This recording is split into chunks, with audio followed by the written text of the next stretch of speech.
The Greatest American Hero premiered on ABC in 1981, primetime. Not Saturday morning, not syndication filler, an actual network slot. Wednesday nights at one point, sitting in a lineup that included regular adult programming even. Which makes what happens in the pilot even stranger. A tarantula crawling across the road, dune buggies flying over sand dunes like it's a low-budget action movie. A cult execution in the first episode. Government conspiracy energy. Alien encounter on a mountain. This wasn't fluff. This was the early 80s paranoia television dressed up in red pajamas. I want to somehow communicate a message to my audience.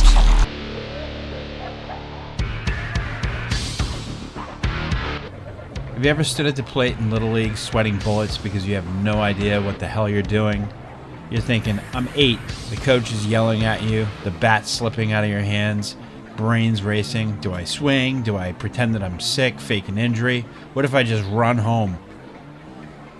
And then I remember Ralph Hinckley. From The Greatest American Hero? He had no idea either. He got a super suit from Aliens and immediately lost the instruction manual. He could fly, kind of. If by fly you mean crashing into billboards, streetlights, and everything else along the way, then yeah, he could definitely fly. Bill Maxwell, his mentor, gave him advice. Think of white paper. So that's what I did at the plate. Calm, blank, pure, and then strike out. You will not be.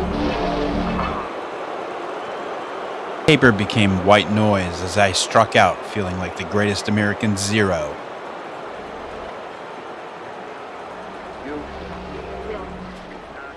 It wasn't about trying.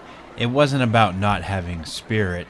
It was simply about lacking talent, drive, and hand-eye coordination. But the thing about The Greatest American Hero is, it wasn't just a goofy superhero show. The opening sequence is insane. Desert highway, tarantula crawling across the desert, dune buggies flying over hills, cults, Bill's partner is killed in the first 5 minutes. It's like Close Encounters meets The Omen, filtered through ABC network rules. And yet, somehow, they made it funny. Will not be harmed. Ralph Hinckley wasn't powerful, he wasn't graceful, but he jumped anyway, and sometimes that's all the 80s needed from a hero. Just like Ralph was the Clark Kent of his universe, Jerry O'Connell was the Spider-Man of his domain. My Secret Identity gave us Andrew McAllister, a teenage nerd who gets exposed to radiation and suddenly has telekinesis. Of course, no costume, no secret lair, no villains waiting to teach him responsibility. Just suburban Canada, awkward high school, and the occasional flying plate. It's Spider-Man if he never really became Spider-Man. He's figuring it out as he goes. The real joy here is watching a kid deal with his powers he doesn't understand in a world that expects him to. The mentor dynamic, Andrew's eccentric physicist guide, adds that old-school comic vibe without any of the weight. And yes, it's very much a show of its time. The 1980s suburban angst, light sci-fi episodic hijinks. But beneath the awkward teen jokes, it's the same core as Ralph Hinckley. Accidental heroism. Trying to do the right thing, fumbling through it, and somehow endearing himself to the audience. One could only hope. Then we get to the Misfits of Science, and suddenly, it's ensemble chaos. Government experiments, misfit teens, outcasts with powers, pre-Friends Courtney Cox, all on NBC in 1985. It's what happens when a network TV show tries to be X-Men before anyone knew how to sustain that kind of story. This show is loud, it's weird, it's often nonsensical, but it's also sincere. You see the effort, the weird experiments, the powers not fully controlled, the team constantly bickering, improvising, fumbling through missions that feel larger than they have any budget to handle. And that, really, is the through line of these three shows. The 1980s didn't adapt superheroes yet. They reverse engineered them. They gave us Accidental Superman, DIY Spider-Man, Dollar Store X-Men. Every step a little stranger, a little bolder, a little funnier. But all of them trying, all of them flailing, all of them heroes in the most awkward, earnest TV network way possible. And maybe that's why we remember them. Not for their power, not their grace, not their hand-eye coordination, but for trying, and sometimes that's what a hero needs to do. Try.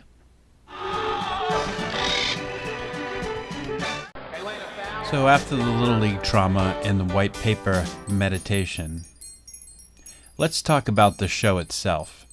The Greatest American Hero premiered on ABC in 1981, primetime. Not Saturday morning, not syndication filler, an actual network slot. Wednesday nights at one point, sitting in a lineup that included regular adult programming even. Which makes what happens in the pilot even stranger. A tarantula crawling across the road, dune buggies flying over sand dunes like it's a low-budget action movie. A cult execution in the first episode.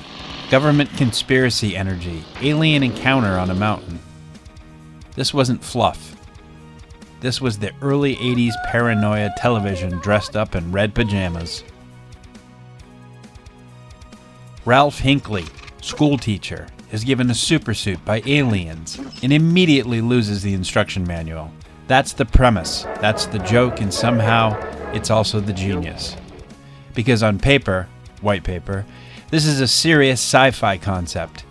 Aliens selecting a human intermediary, government agent partnership, a larger unseen mission. But the show constantly undercuts itself with physical comedy. He can't land, he crashes into buildings, he spins midair like he's being thrown around by an invisible force. And yet it works. The theme song, Believe It or Not, became a top 40 hit because people who never watched the show even know that song. Tells you how wide the reach was. And then there's Connie Selica, early 80s television glow, power blazers, calm competence amid total superhero incompetence. The show ran for 3 seasons, which is longer than people remember. It wasn't a novelty. It wasn't a failed experiment. It had an audience. And here's the key thing. It aired at a time when superhero movies weren't dominating culture. There was no cinematic universe, no franchise machine. So network TV tried something different. What if the hero isn't polished? What if he's nervous? What if he tries and fails and then tries again? Not mythic, that's relatable. And that's why, even with dune buggies and aliens and tarantulas, cult assassins, kids watched it for the crashes. Adults watched it for weird sci-fi, and everyone sang the theme song.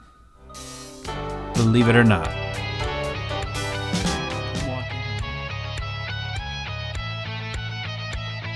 Jerry O'Connell plays Andrew McAllister, a regular Canadian teen, until an experiment with his eccentric physicist neighbor gives him telekinesis.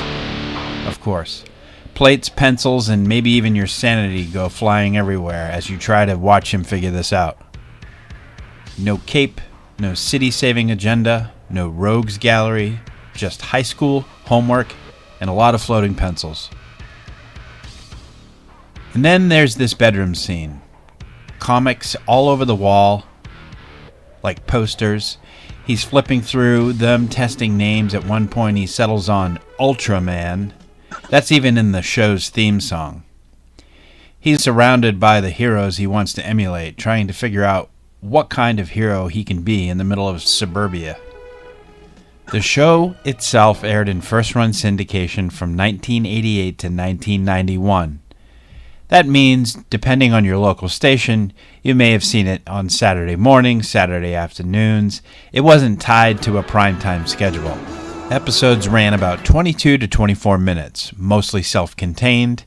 It was filmed in Toronto, with practical effects, wires, props, a little bit of charmingly awkward telekinesis.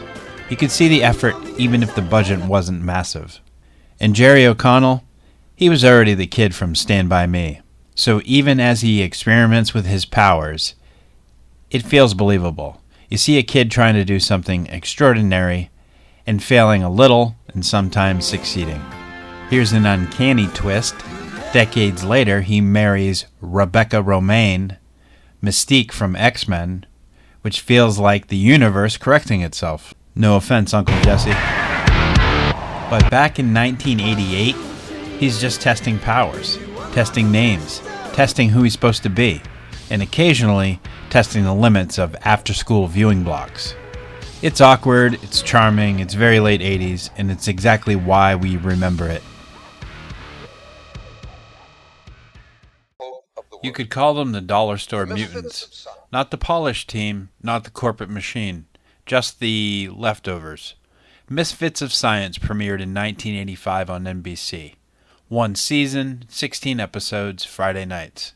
If you saw it, you probably saw it while you were flipping channels or just happened to be on it right before something else better came on. The premise was simple. A group of people who develop strange abilities through accidents or experiments are gathered by a scientist who thinks they might be useful. Not heroes, not villains, just anomalies. Dean Paul Martin plays the straight-laced lab coat trying to manage all the chaos. Kevin Peter Hall, yes, the same Kevin Peter Hall who played the Predator, is the gentle, telekinetic giant. And then there's a young Courtney Cox, pre-Friends, before anyone knew who she was. The powers weren't elegant. One guy shrinks when he's nervous. One woman generates electricity but can't always control it. They're unstable, awkward, half-baked. And that's kind of the point. In 1985, superhero TV wasn't prestige. It wasn't cinematic universes. It was practical effects, glowing hands, and a lot of running down industrial corridors. This wasn't the X-Men. It wasn't even close. It felt like a network trying to bottle a little bit of that mutant team energy without committing to a budget. And if you watched it, then you didn't analyze it. It was just there. Weird, kind of cool, gone before you realized it. 16 episodes, that's it. But for a brief moment, on Friday nights in the mid-80s, this was NBC's version of a superhero team. And that alone makes it interesting. They are the hope of the world. The Misfits of Science. And maybe that's why these shows matter. They weren't franchises. They weren't content. They were just on. You caught them between dinner and homework, between comics on the floor and a baseball glove by the door. Accidental superheroes, DIY radiation boy, dollar store mutants. They didn't change television, but they changed the way a lot of us saw it. If you remember these shows, or if this is your first time hearing about them, hit subscribe. There's a lot more where this came from. Next episode, we're going to pivot back to music. Villains in rock, metal, maybe a couple other genres. We'll keep it PG for now. Because between the panels, between the channels, and between the tracks, there's always another story. Will not be harmed. Will not be harmed. I want to somehow communicate a message to my audience.